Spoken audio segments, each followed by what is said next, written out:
Hello दोस्तों। Trade to wealth channel में आप सब लोगों का स्वागत है।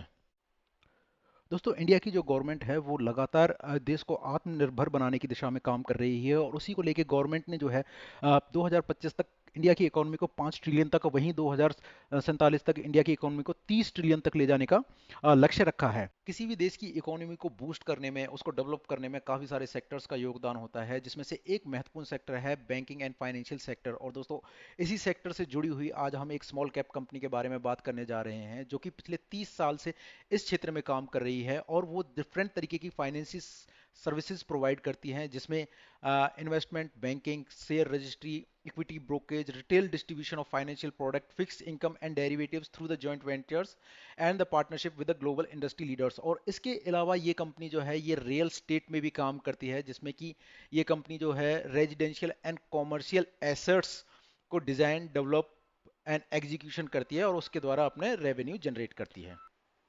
दोस्तों, हम जिस कंपनी के बारे में बात कर रहे हैं उसका नाम है Crust. So the Crust Ventures Limited is a non banking financial company. So एक एनबीएफसी कंपनी है which is registered with RBI.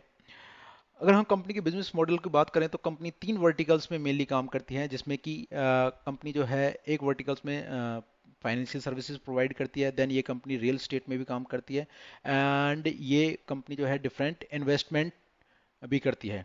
तो एज ए इन्वेस्टर भी ये जो है कंपनी काम करती है। फाइनेंशियल सर्विसेज की अगर हम बात करें तो फाइनेंशियल सर्विस में different categories like investment banking, equity brokerage, retail distribution of financial product, जिसमें कि लोन वगैरह अपने कैटर्ड करती है। और दूसरा ये कंपनी जो है fixed income and derivatives through the joint venture and partnership. तो ये कंपनी जो है दूसरी कंपनियों के साथ जॉइंट वेंचर करती है और वहाँ कहीं ना कहीं टर्म्स और कंडीशंस की एवज में अपना रेवेन्यू जनरेट करती है। देन ये कंपनी रियल स्टेट में काम करती है और इसके अंदर ये जो है रेजिडेंशियल एंड कॉमर्शियल प्रॉपर्टीज बनाती है और कंपनी खुद से ही जो है इन कंपनीज का डिजाइन, प्लानिंग एंड एग्जीक्यूशन करती है। और इन्हीं एसेट्स से ये जो कंपनी है वो अपना रेंटल रेवेन्यू जनरेट करती है। एंड अगर हम कंपनी की डेवलपमेंट और डिलीवरी की बात करें तो ये अब तक कंपनी जो है वो 12 मिलियन स्क्वायर फीट्स जो प्रॉपर्टी है वो डिलीवर्ड कर चुकी है in different cities like Mumbai, Chennai, Kolkata and Raipur. Then ये कंपनी इन्वेस्टमेंट में भी काम करती है और ये कंपनी जो है both private and public sectors की कंपनियों में इन्वेस्टमेंट करती है थ्रू इक्विटी स्टॉक्स, बॉन्ड्स और एज ए शेयर होल्डर्स। और जहाँ तक हम कंपनी के रिटर्न्स की बात करते हैं तो ये कंपनी जो है वो तकरीबन 27-28% के आसपास जो है अपना इन्वेस्टमेंट पे रिटर्न जनरेट करती है, अपना रेवेन्यू जनरेट करती है। जो कंपनी है अगर हम उसके रेवेन्यू जनरेशन की बात करें सेगमेंट वाइज तो कंपनी जो है फाइनेंशियल रियल स्टेट से तकरीबन 41% का रेवेन्यू जनरेट करती है, वहीं फाइनेंशियल और इन्वेस्टमेंट से ये तकरीबन 57% के आसपास रेवेन्यू जनरेट करती है। बाकी 2% रेवेन्यू ये अदर्स, जिसमें कि ये जो है ब्रोकिंग एंड अदर जो सर्विसेज प्रोवाइड करती है उससे अपना रेवेन्यू जनरेट करती है। कंपनी के फाइनेंशियल्स को अगर हम देखें तो कंपनी का जो मार्केट कैप है वो 1314 करोड़ का है, वहीं जो स्टॉक का करंट प्राइस है वो 462 के आसपास ट्रेड कर रहा है। स्टॉक का पीई जो है वो 12.4 है, वहीं अगर इंडस्ट्रीज का पीई देखेंगे तो 23.4 है। तो इंडस्ट्रीज के पीई के मुकाबले स्टॉक का पीई काफ़ी कम है, काफ़ी लो है। तो अगर बुक वैल्यू देखें तो स्टॉक का जो बुक वैल्यू है वो 388 ये रुपए है। तो स्टॉक का जो अभी प्राइस है वो बुक वैल्यू के कहीं आसपास ही ट्रेड कर रहा है, which is a good point. वहीं अगर स्टॉक की आरओसी देखें तो 8.53 के आसपास है, वो आरओई 5.7 के आसपास। फेस वैल्यू अभी 10 है, तो अभी स्टॉक जो है वो फर्दर काफ़ी बार स्प्लिट हो सकता है। प्रमोटर होल्डिंग्स की बात करें तो कंपनी में जो प्रमोटर हैं वो तकरीबन 69% के आसपास होल्डिंग रखते हैं, जिसमें सारी होल्डिंग्स जो है वो अनप्लेज हैं। सो यहाँ पे प्रमोटर्स ने कोई अपनी होल्डिंग प्लेज नहीं की हुई है। वहीं अगर डेट टू कंपनी पर डेट की बात करें तो कंपनी पर तकरीबन 205 करोड़ का कर्जा है। वहीं अगर रिजर्व की बात करें तो 1076 रुपये का रिजर्व है। सो कंपनी कभी भी चाहे तो ये डेट को फ्री कर सकती है। So company almost debt free है। इंसेंट्रिक वैल्यू की बात करें तो कंपनी का जो इंसेंट्रिक वैल्यू है वो 451 के आसपास है। तो इंसेंट्रिक वैल्यू से भी जो स्टॉक प्राइस है वो अभी काफ़ी नीचे ट्रेड कर रहा है।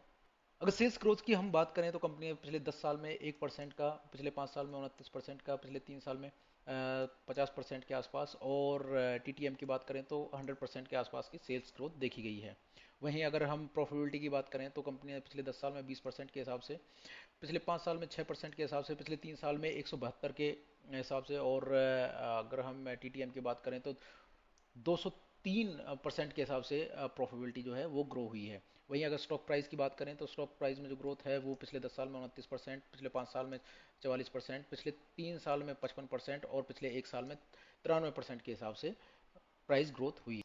तो कंपनी ने जो अभी अपने क्वार्टरली रिजल्ट्स जो पब्लिश किए थे, तो वो उसको भी हम एक बार देख लेते हैं कि किस तरीके से कंपनी के जो रिजल्ट्स रहे थे, जून क्वार्टर के जो रिजल्ट्स है वो किस तरीके से रहे थे। और ये जो रिजल्ट्स है वो लैक में है, एंड मैं इन्हें करोड़ में कन्वर्ट करने की हम करोड़ में कन्वर्ट करने की कोशिश करेंगे।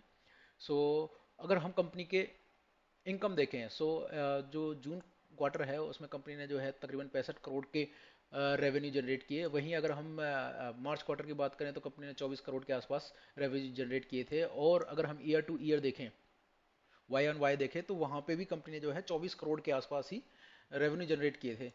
यहाँ पे हम कह सकते हैं कि क्वार्टर ऑन क्वार्टर भी इंक्रीज है, और ईयर ऑन ईयर भी जो है वो कंपनी ने रेवेन्यू अच्छे खासे जनरेट करके दिए हैं। वहीं अगर हम कंपनी के प्रॉफिट्स की बात करें, जो कंपनी का जो नेट प्रॉफिट है वो जून क्वार्टर में वो 45 करोड़ के आसपास कंपनी ने डिक्लेयर किया है। वहीं अगर हम मार्च महीने की बात करें, मार्च क्वार्टर की बात करें, तो कंपनी ने केवल 4 करोड़ के जो है प्रॉफिट्स जनरेट किए थे, प्रॉफिट शो किया था। वहीं अगर ईयर ऑन ईयर देखें तो कंपनी ने 8 करोड़ के प्रॉफिट जनरेट किए थे। तो कंपनी ने इस बार काफ़ी शानदार रिजल्ट पेश किया है, जिसमें quarter and quarter and year on year दोनों में ही ज़बरदस्त ग्रोथ देखी गई है। ईपीएस की हम बात करें तो जो कंपनी का ईपीएस था, वो जो मार्च महीने में, मार्च क्वार्टर में जो ईपीएस था 1.57 के आसपास था, वही बढ़ के अभी जो है 16.12 के आसपास आ गया है। क्वार्टर ऑन क्वार्टर अगर नंबर्स, कंपनी के सेल्स नंबर्स की बात करें, तो वहाँ पे भी हमें कहीं ना कहीं जो है कंपनी को एक पॉजिटिव मूवमेंट में दिखाई दे रही है। जून क्वार्टर में जहाँ कंपनी ने 77 करोड़ के आसपास की सेल्स की थी, वहीं अगर मार्च की बात करें तो 40, और दिसंबर में बात करें तो 52 करोड़ के आसपास की सेल्स हुई थी। वहीं अगर हम प्रॉफिट की बात करें तो कंपनी का जो प्रॉफिट है वो भी क्वार्टर एंड क्वार्टर कहीं ना कहीं इंक्रीज हो रहा है। तो यहाँ पे जो कंपनी का जो प्रॉफिट है वो भी जो काफ़ी इंक्रीज हुआ है, एंड देन सेम हमें जो रिफ्लेक्ट होने को दिख रहा है वो ईपीएस में है। कंपनी के टेक्निकल्स की बात करें तो कंपनी के जो क्वालिटी इंडेक्स है उसमें तकरीबन 49 पैरामीटर्स पे कंपनी जो है वो पास करती है। वहीं वैल्यूएशन में भी कंपनी अफोर्डेबल है, यानी कि वैल्यूएशन अभी कंपनी का मीडियम है। और अगर चार्ट पैटर्न्स की हम बात करें, टेक्निकल इंडिकेटर्स की बात करें, तो अभी कंपनी जो है वो बुलिश मूवमेंट में है। अगर हम कुछ स्ट्रेंथ्स की बात करते हैं तो जिसमें कि स्ट्रॉन्ग मूवमेंट, और कंपनी का जो कैश फ्लो और कैश फ्रॉम ऑपरेटिंग एक्टिविटीज़ वो ईयर ऑन ईयर इंक्रीज हो रहा है। तो इस तरीके से जो काफ़ी सारे पैरामीटर्स हैं, तकरीबन 11 जो है 11 पैरामीटर्स पे जो है कंपनी स्ट्रेंथ शो कर रही है। वही टेक्नोमीटर की बात करें तो अभी जो इंडिकेटर है वो स्ट्रॉन्ग बाय इंडिकेट कर रहा है, which is an good sign. And also अगर मूविंग एवरेजेस की बात करें तो कंपनी का जो स्टॉक का प्राइस है वो 100 डे मूविंग एवरेज और 200 दोनों से ही अबव ट्रेड कर रहा है, which shows positive movement in the stocks. और जहाँ तक हम प्राइस मूवमेंट की बात करें तो स्टॉक ने तकरीबन एक दिन में जो लास्ट ट्रेडिंग सेशन था 0.3 के आसपास, वहीं एक वीक में जो है 1.14 के आस परसेंट के रिटर्न दिए हैं, एक मंथ में तकरीबन 3.17 के, और वहीं अगर ईयर में देखें तो तकरीबन 49% के आसपास के रिटर्न्स दिए हैं। अगर चार्ट्स पे हम देखें तो कंपनी का जो 52 वीक लो है वो तकरीबन 221 रुपये के आसपास है। वहीं अगर कंपनी का जो हाई वो 525 के आसपास है। यहाँ पे कंपनी ने जो रिटर्न दिए हैं, अगर 2 वीक लो से और हम अगर हाई की बात करें, जो करंट वैल्यूएशन की बात करें, तो कंपनी अभी तक जो है 108% की रिटर्न दे चुकी है। दोस्तों, कंपनी जो है वो वैल्यूएशन वाइज भी काफ़ी अफोर्डेबल प्राइजेस पे है। करंटली जो स्टॉक है वो 461 के आसपास अभी ट्रेड कर रहा है, एंड ये 460 का जो लेवल है ये एक आई थिंक एक क्रूशियल लेवल है। मे बी हो सकता है कि जो स्टॉक है, जो स्टॉक का प्राइस है वो आने वाले कुछ दिनों तक यहीं पे ट्रेड करे एंड देन मूव अपवर्ड। अगर ये अपवर्ड की डायरेक्शन में अगर मूव करता है तो यहाँ पे हमें 500 के लेवल आसानी से दिखाई दे सकते हैं। एंड फर्दर यहाँ पे भी अगर सस्टेन करके ऊपर की तरफ ब्रेक देता है तो ये काफ़ी हाई लेवल्स हमें दिखा सकता है। यहीं से अगर ये नीचे की तरफ डाउनवर्ड मूवमेंट करता है तो इजीली ये 400 के आसपास आ सकता है, which is first support level. So यहाँ पे प्राइस जो है आ सकता है, and then it will move sideways and then again go to the upward direction. So अभी नई पोजीशन बनाने के लिए I would not prefer even and unless the stock price is not trade above 500। Company की investments की बात की जाए तो कंपनी जो है ईयर ऑन ईयर अपनी स्ट्रेटजी चेंज कर रही है ताकि वो मैक्सिमम प्रॉफिटेबिलिटी की तरफ जा सके। सो इन्वेस्टमेंट में एज आई टोल्ड यू, तो कंपनी जो है वो तकरीबन 28% के आसपास जो है रेवेन्यू जनरेट कर रही है। अगर उनकी नंबर्स की बात करें तो 2023 में जो कि company listed shares, unlisted shares, PMS, liquidate funds, डेब्ट सिक्योरिटी, इन सभी में इन्वेस्टेड है, और इसमें सभी में जो है कहीं ना कहीं कंपनी ने अपना जो है स्टेक्स बढ़ाया है। कंपनी की वहीं अगर रियल एस्टेट की बात करें तो वहाँ पे भी जो है कंपनी काफ़ी सारे प्रोजेक्ट्स और प्रॉपर्टीज़ में इन्वेस्टमेंट किया हुआ है, और उनके कंपनी के जो हम कह सकते हैं कि जो रियल एस्टेट्स हैं, जो उनकी इन्वेंटरीज हैं, उसको रिड्यूस करने पे, उनको डिसॉल्व करने में कंपनी का काफ़ी ज़्यादा फोकस है।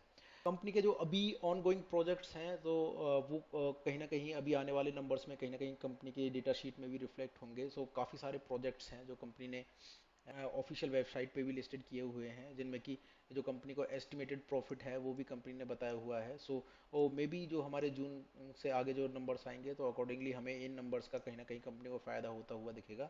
वहीं अगर अपकमिंग प्रोजेक्ट्स की हम बात करें तो कंपनी के पास काफ़ी बड़े और अच्छे प्रोजेक्ट्स हैं जो कि कंपनी को डेफिनेटली एक हम कह सकते हैं कि काफ़ी ग्रो करने में हेल्प करेंगे। वंस अगर ये सारे प्रोजेक्ट्स डिलीवर होते हैं तो कंपनी का जो फ्यूचर है वो काफ़ी अच्छा लग रहा है, प्रॉमिसिंग लग रहा है। एंड जो कंपनी की जो ग्रोथ है वी एक्सपेक्ट कि वो लगातार जिस तरीके से बढ़ रही है वो बढ़ती रहेगी एज पर दीज नंबर्स।